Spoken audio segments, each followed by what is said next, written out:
Si tu veux,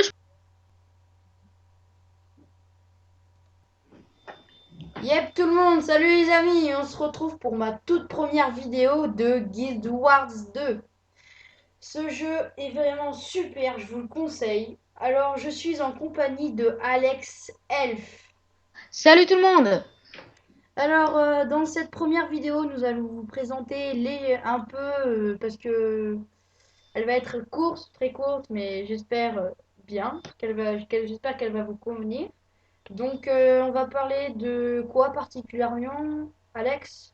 Alors, nous allons parler des races qui existent dans le jeu, des professions, de la carte, la taille de la carte et comment elle est faite, D'un et de un peu petit peu comment est fait le jeu et la le, beauté, et voilà. le principe aussi du jeu.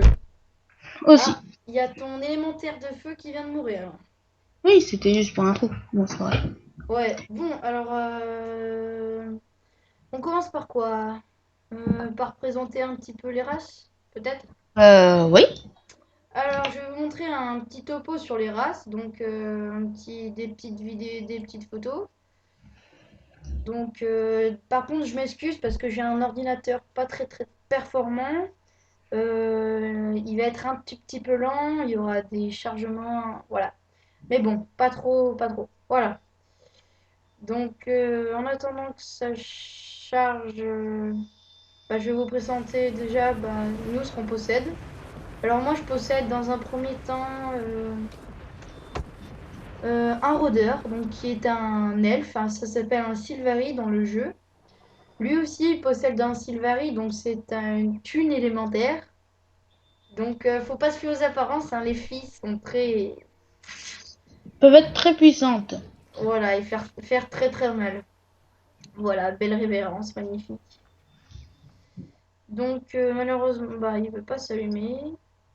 Euh, alors, voilà.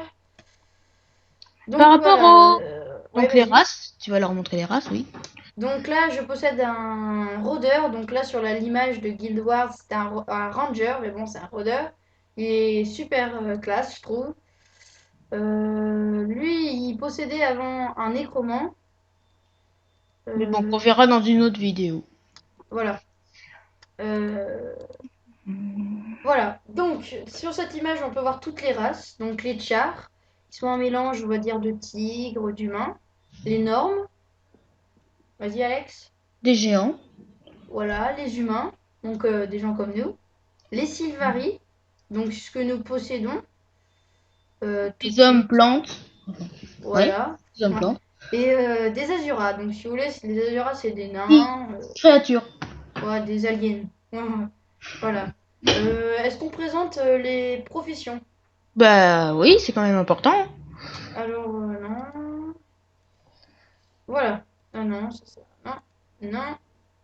Et voilà. Donc, au premier plan, donc, on peut voir un géant au milieu qui porte une armure noire. Donc, ceci est un guerrier. Donc, on vous présente que chaque joueur peut utiliser comme profession.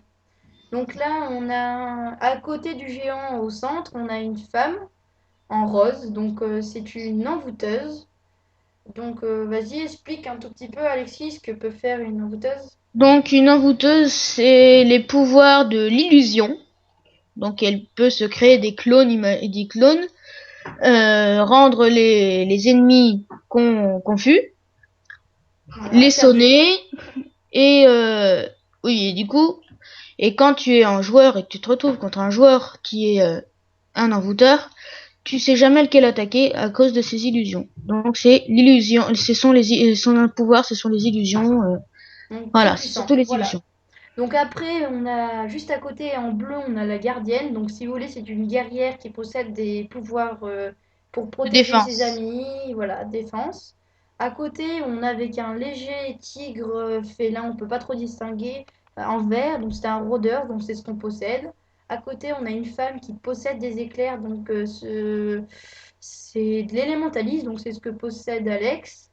Juste à côté, on a un Azura, donc en rouge, qui est représenté très bizarrement, mais bon. Un nécromant. C'est un nécromant. Ensuite, en dessous, on a en blanc et noir un Voilà. voleur. voleur, voilà. Et enfin, un ingénieur, voilà, en orange. Voilà, une fois que voilà, on vous a présenté un petit peu les races. Ah, tu as pris un nouvel élémentaire d'air mineur. Donc voilà, maintenant on va dire la carte. Bah oui, décrivons la carte. Donc déjà, pour la carte, c'est sur le clavier français la touche virgule, qu'on peut régler dans les options, si on Oui, veut pas la touche virgule. oui, on peut régler toutes les touches. On vous expliquera dans une prochaine vidéo toutes les touches, les actions, les combats, etc. Voilà, donc la carte. Vaste, déjà. Ah oui, elle est très très grande, donc on peut le rappeler que on a quelqu'un, enfin Alex ici présent, ça fait un petit moment qu'il y joue, donc plus d'un an, on va dire, presque deux Oui. ans. Donc tu as découvert combien de pourcents de la carte? À peu près 50% de la carte. 50%, sachant qu'on y joue pas mal quand même, et c'est vraiment énorme. Donc il faut savoir que chaque territoire possède Une capitale. une capitale, qui possède elle-même des races. Chaque région a ses races précises. Donc nous, on est dans Dans la zone du bosquet. donc le territoire des elfes, voilà, des Plus Sylveries. exactement, on est dans la forêt de Calédon, l'une des seules cartes typiquement Sylvarie. Voilà. Chaque territoire possède une capitale. Donc une capitale, c'est l'endroit où tout est en paix pratiquement. Et où la téléportation, qu'on verra dans un autre épisode, est gratuite. Voilà. Aussi également là on a la chaîne des cimes froides. Donc c'est la terre des normes, donc des géants. L'ascalon, donc c'est tout ce qui est char. Et la crypte qui est plutôt humain et Humain. Et après, on a la province de Mutrica, Ratassom et toutes les cartes autour qui sont l'endroit des Azuras. voilà. Donc les Azuras, c'est les nains. Après, il y a la carte principale, l'Arche du Lion. Où... Que l'on verra une autre fois parce que on n'est pas assez haut niveau pour y aller pour le moment. Voilà. Donc voilà. Et c'est un. En fait, j'ai vu qu'on vous a dit que chaque territoire avait une capitale. Donc pour la crypte, c'est le promontoire divin. Pour les normes, c'est Olbrak, donc ici. Et pour les chars, donc c'est la citadelle noire. Mais l'Arche du Lion, comment on pourrait le décrire, C'est c'est la capitale principale. ouais, la capitale principale, la capitale de la capitale, si vous voulez. Voilà, bah, je crois qu'on a un petit peu fait le tour. Oui. Euh, Qu'est-ce qu'on pourrait présenter encore? Déjà les graphismes de ce jeu qui sont quand même assez élevés. Hein. Ah oui, oui, ils sont super élevés. C'est Déjà vraiment. rien que la création des personnages, on voit que c'est très minutieux. Question jeu. Oui. Bah, il va jusque vraiment au niveau de tous les détails. Donc, couleur des yeux, la taille des yeux, l'écartement des yeux, c'est vraiment très minutieux. Et franchement, on adore ce jeu. Ah oui. Moi je pourrais y passer tout mon temps dessus. Hein, je vous Ouais. l'avoue. Donc on vous le conseille vivement et on peut même aller sous l'eau, on peut même sauter.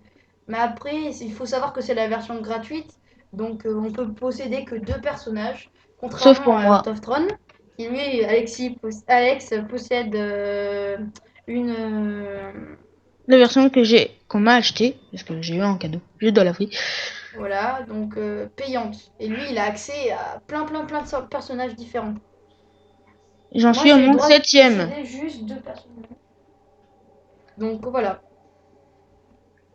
Voilà, bon, je crois qu'on a fait le tour. Et si pour cette fin de cette vidéo, on faisait un petit plongeon? Bah oui, bah attends, j'arrive, bougez pas. Alors, bah on va faire un petit plongeon d'eau. Bah, du pont où on était tout à l'heure, nous allons faire un petit plongeon. D'accord. Bah je coupe et j'arrive. Tout de suite. Voilà, on se termine sur un petit plongeon. Voilà. J'espère que cette vidéo vous aura plu. En tout cas, avec Alex, on s'est bien amusé. Voilà, abonnez-vous et partagez cette vidéo le plus possible. Voilà, merci à tous, au revoir. Au revoir! Magnifique, magnifique.